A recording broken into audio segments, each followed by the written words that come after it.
Hi everyone, I'm Becky and welcome back to my YouTube channel. I'm going to be sharing with you 10 happy things from my week, and yeah, it's been a lovely week in a lot of ways. So yesterday a friend of mine popped round and bought me some daffodils, really sweet gift. She's actually a garden blogger, Catherine, writes at Growing Family, and it's a lovely garden blog, so do check it out. And what a perfect gift from a gardening friend. Makes you think of spring and things flourishing. Lovely.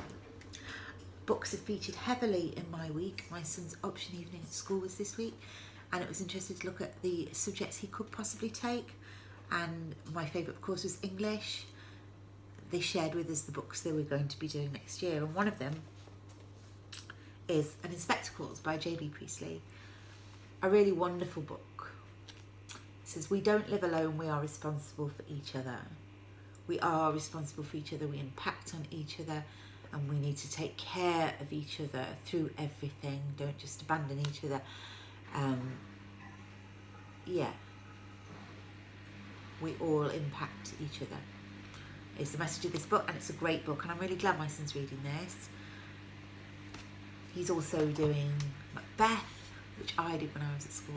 Awesome play. Dr. Jekyll and Mr. Hyde, and Poems of Love and Romance. So I'm really excited. I wish I was doing it too, really. I've been reading quite a bit of poetry this week too. I talk to a friend of mine in Tasmania in the middle of the night quite often, and she's married to a poet, young Dawkins. He's marvellous, and she's marvellous, and she shares poetry with me too, and it helps and it warms my heart. I'm going to read you one of my favourite poems now. It's called Dive for Dreams, and it's about love and faith. Dive for dreams, or a slogan may topple you. Trees are their roots, and wind is wind. Trust your heart if the seas catch fire, and live by love though the stars walk backwards. Basically, even when it seems completely crazy and everything feels wrong, trust that love in your heart. Lovey Cummings, what a beautiful poem. Trust your heart if the seas catch fire, and live by love though the stars walk backwards. Isn't that gorgeous? Anyway, how many things have I told you now? That's 4, isn't it? Okay, number 5.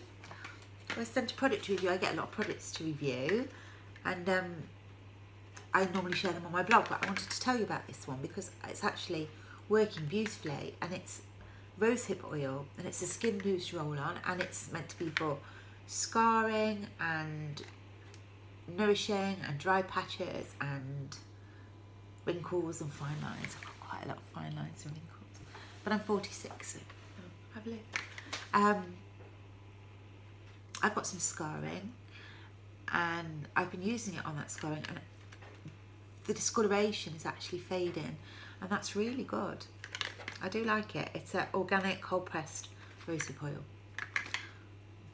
called Rosehip Plus, and yeah, I would recommend it, definitely.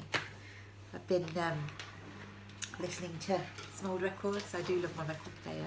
I was raised on Elvis, country music, Nat King Cole, Ella Fitzgerald.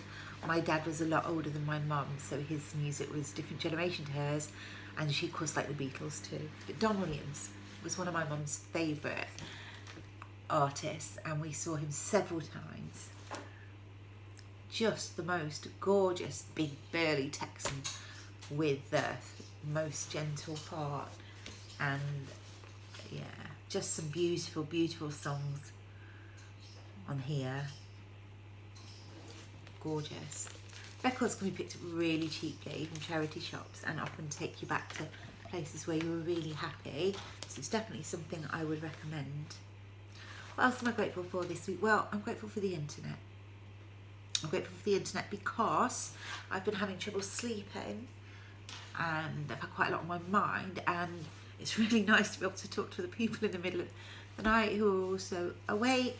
It's also really nice just to have the ability to reach out and talk to people who you want to connect with when it's not possible to see them.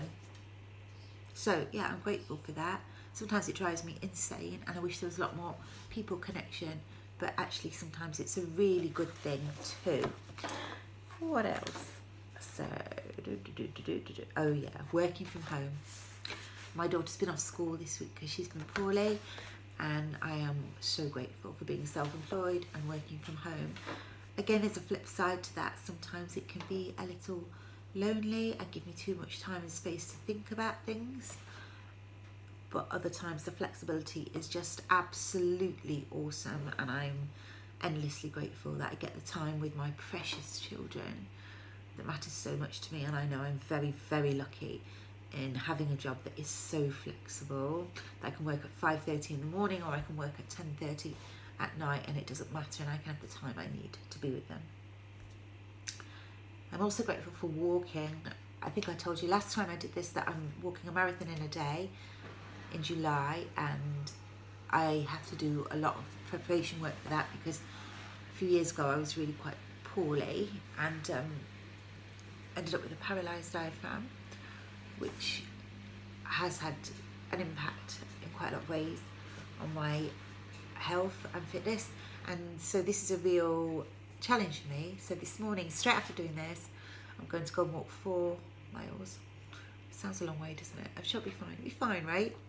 No problem at all. But anyway, walking is giving me a lot of pleasure and a lot of joy. I like the peace it brings, and I like to feel I'm getting stronger. So that's really good. And the very last thing, and I'm sure this is 11. I think every time I aim to do 10, I end up doing 11. And I think the reason for that is because there's just so many blooming good things in life, right? So I've totally messed my hair up now, haven't I? Do you know what? I'd love to be one of those glamorous YouTubers. You know, it's all chic and fabulous and has like perfect hair and the makeup's done and the house is dead tidy. But I'm just not. And I never have been. Someone once described me as a scruffy fairy because I'm quite small and like pretty clothes and pink lipstick. But she said, you just never quite pull it off, Becky, because you always look a bit like you've been dragged through a hedge. I mean, that's nice, isn't it? But I know what you mean. There's that wild side to me that's a bit abandoned, I suppose. I can't keep it together. Oh, sheesh. Anyway, the last thing I was going to show you is the spring sunshine. The days are getting lighter, and as the days lighten, so my spirits rise. I think I was born for sunnier climes, really. My favourite song in the whole world is a song by John Denver called Sunshine on My Shoulder. And I'm not going to sing it to you because I'm not the world's best singer. But basically it goes, sunshine on my shoulder makes me happy, and sunshine on my shoulder makes me high. Sunshine almost always makes me feel good. And it does, and it does. And so I appreciate it. And so that's my week. That's my happy week. And I'm sorry this is quite long, and I don't know how interesting it is for anyone else. But for me, this is really cathartic and helpful to reflect on what's good. It's Valentine's Day coming up soon. I'm aware of that, and I hope there's love in your life, and that you have good friends and poetry and books that fill your soul, and that you love and appreciate what's going well for you in your everyday. And I will see you next week. Bye.